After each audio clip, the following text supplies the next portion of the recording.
Welcome to our 9th Annual Veterans Day Assembly. We're so glad you're here and thank you, veterans, for coming.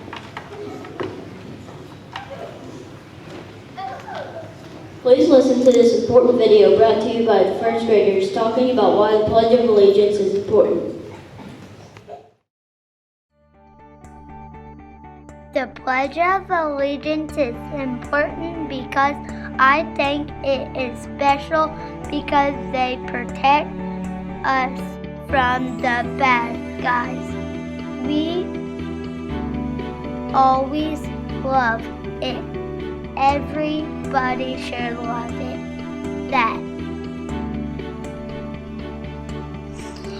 The Pledge of Allegiance is important because I think the pledge reminds us when God died on the cross for our sins, and I think it reminds us to love God.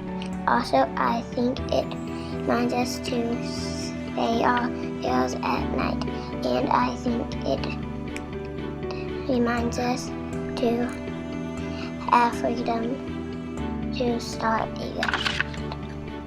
I put the Pledge of Allegiance is important because it could remind you of the warriors that died in the country. The Pledge of Allegiance is important because I think the flag is important because when you say, I pledge of allegiance to the flag, you are making a promise. The Pledge of Allegiance is important because the Army protected us. We are united. Some of the Army were killed. It represents the 50 states. We are thanking the Army. We are proud. The Pledge of Allegiance is important because if we didn't have Army men, we probably wouldn't be alive. The Pledge of Allegiance is important because the Army fights bad people. The flag's 50 stars show 50 states. The Pledge of Allegiance is important because it reminds us that we have freedom. It also reminds us of the Revolutionary War and the Civil War. It also reminds us of all the people that died. The Pledge of Allegiance is important because it could remind you of the people who died in the Army. Also, it could remind you that when the flag is in the middle, that means something happened to us.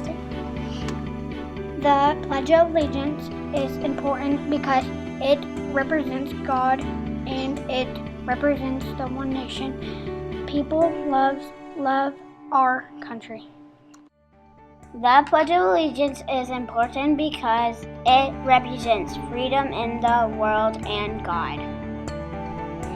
The Pledge of Allegiance is important because I promise that I will share things to other people, and it also represents freedom.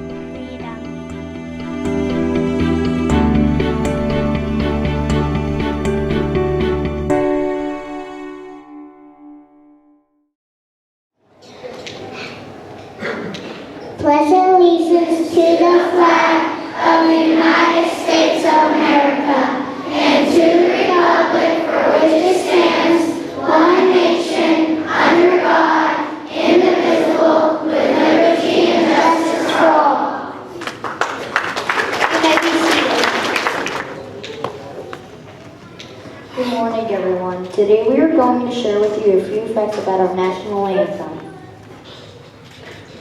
Our national anthem, the Star-Spangled Banner, was written by Francis Scott Key, an American poet.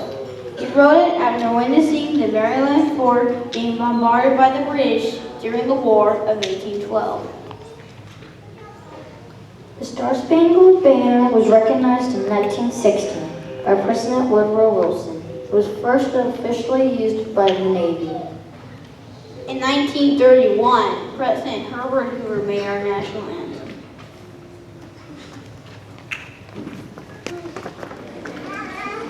Oh, say, can you see by the dawn's early lights what so proudly we hailed at the twilight's last gleaming, whose bright stripes and bright stars through the perilous fights o'er the ramparts we watched were so gallantly streaming, and the rockets red glare, the most bursting in air, gave proof through the night that our flag was still there. Oh, say does that star-spangled banner yet wave o'er the land of the free and the home of the brave.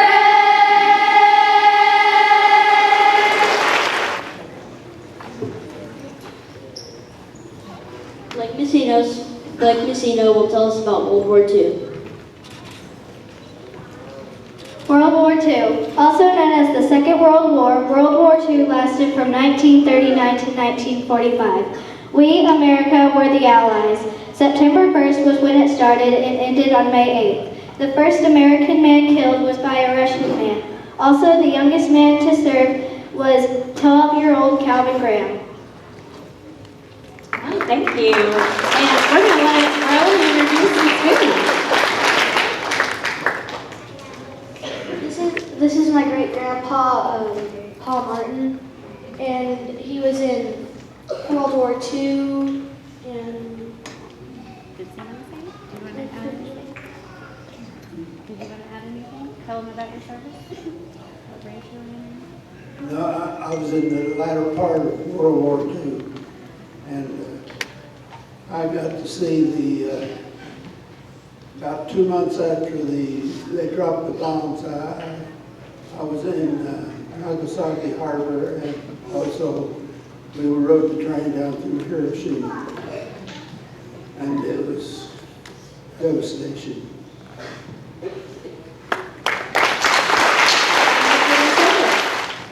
The Korean War started on June 25th, 1950, shortly after World War II. The Korean War started because of Korea setting up two different governments, and neither side accepted the borders permanent. So North Korea, joined by the Soviet Union and China, invaded South Korea. The war ended on July 27th, 1953. on November 1st, 1955, the U.S. helped non-communist South Vietnam fight invasion by communist North Vietnam.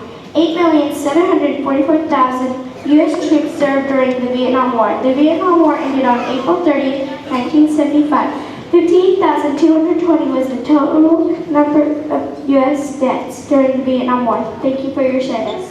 And then you can pass him the microphone and let him introduce himself. I'm Mike Curry, and this is my granddaughter, Allie. I was in Vietnam.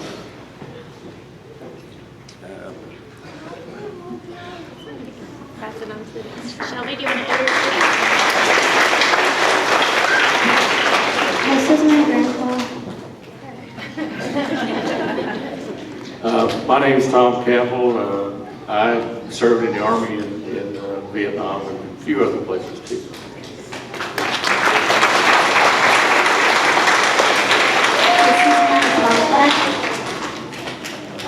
I'm Steve Dominguez, and I got to go to Europe. I didn't have to go to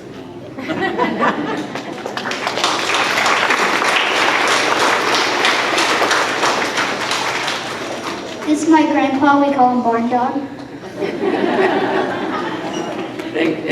I served in the Marine Corps during the Vietnam War. Spent about 2 years over there.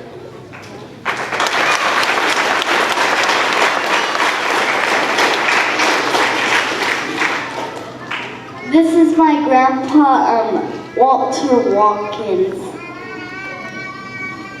I was in the Army during the Vietnam War.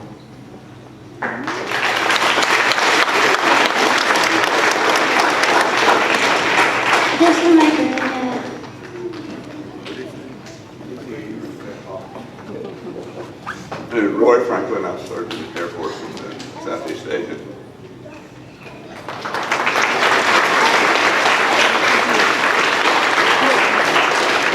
Hey kids, I just wanted you to know this is my dad, and this is my uncle, Uncle Dick. And you want to?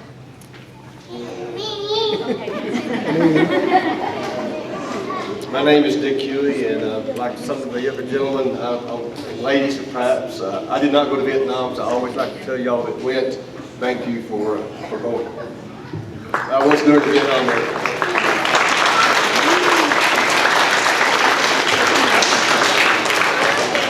This is my grandpa Ray and my grandma Carol. Yeah, I was in the Air Force, spent a year in Vietnam, and then I got out and spent another 16 years in the Navy, so I retired from the Navy in '91.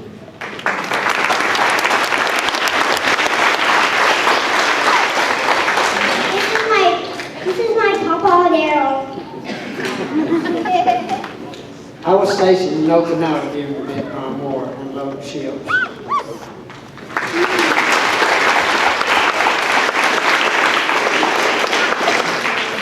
This is my Papa. No.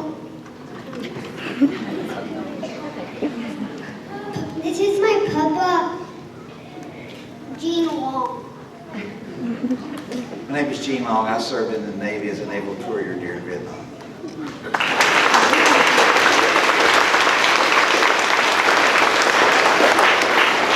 This is my granddaddy. Drew Deason. I got lucky, served in the Marine Corps during Vietnam. On board ship, USS Boulder, with my Navy compatriots. And I would like to take this opportunity to steal a mic for a second and welcome all my fellow and sister Vietnam vets home. Thank you for your service.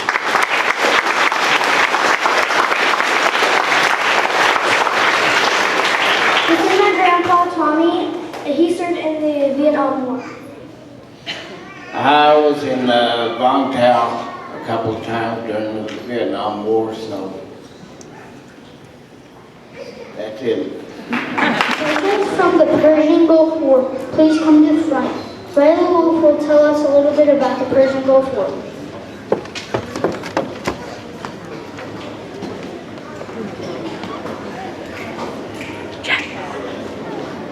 On August 1990, Iraq leader Saddam Hussein ordered the invasion of nearby Kuwait. Alarmed by these actions, Saudi Arabia and Egypt called on the United States to help.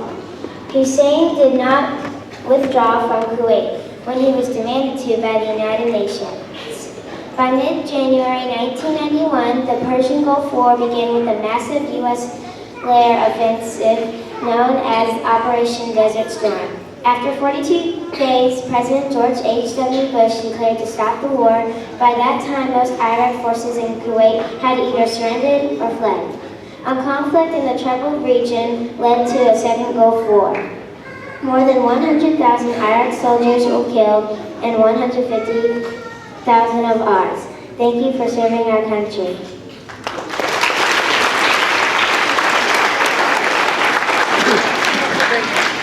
All right, we're going to start with you. Trinity, would you like to introduce your grandfather?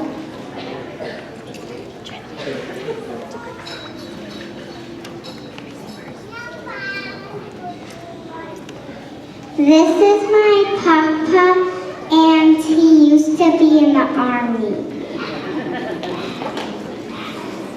He was a lieutenant colonel and served for 21 years. When my dad was a kid, my papa was in Saudi Arabia.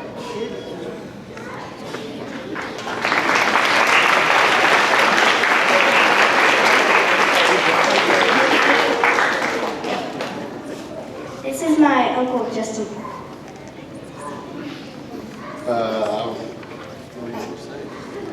I was in Operation Desert Storm with the Arkansas National Guard.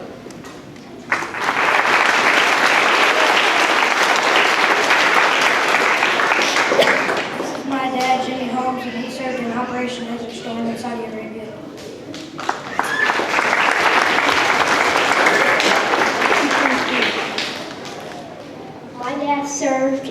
Iraq and Afghanistan.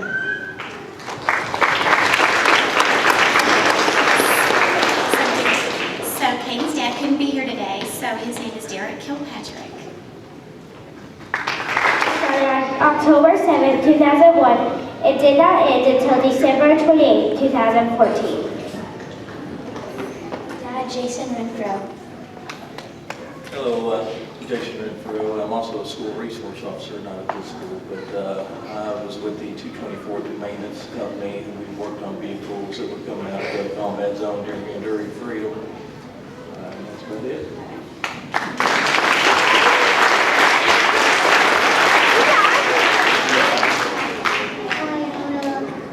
I'm Dad, and I served in Iraq and Afghanistan, and yeah, second ID. Your real name?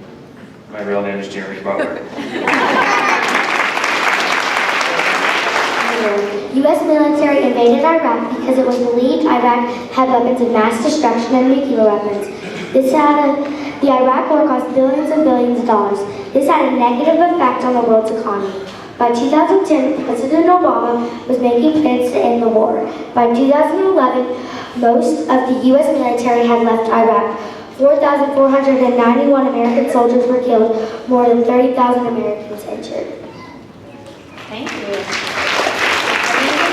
Kennedy, to introduce you to your dad. This is my dad. Dad, my name is Andrew Ollard. I'm Brandon Kennedy and Emerson's dad. I served as a Humvee gunner in Iraq in the Army. This is my dad, Manchad. I served from 96 to 2003 in the Navy.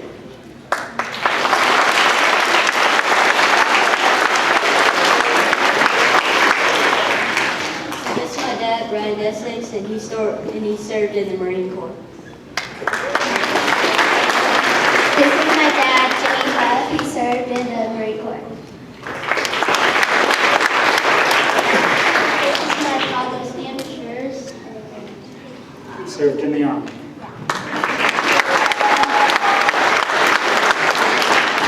This is my grandpa, Dennis Mason, and he served in the National Guard's Army in the Vietnam. I served in the Vietnam era in the National Guard and had a lot of good buddies and friends that went to Vietnam, and it's an honor to be able to celebrate this day for them. And my dad was a World War II veteran, disabled veteran, that spent all of his life disabled because of World War II, and I'm very, very proud of him too, so thank you.